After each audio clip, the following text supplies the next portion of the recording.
1 litre petrol डाल दियो। 500 रुपए लीटर है।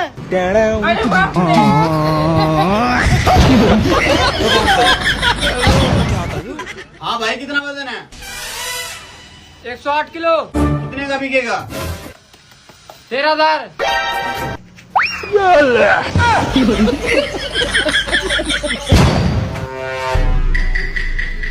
हाँ भाई, कितने की है?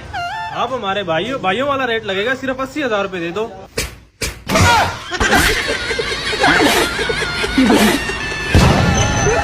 चलो भैया, शादी का कार्ड हमें चाहिए गाड़ी रेंट पे। कितने पैसे लगेंगे? भाई कार दो या ना दो, लेकिन जब से पेट्रोल का रेट बढ़ा है ना, तकरीबन 1.5 से 2.25 लाख खर्चा आ जाएगा। 1.5-2 लाख? इतने में तो पूरा मोहल्ला ने ब्याह दूंगा।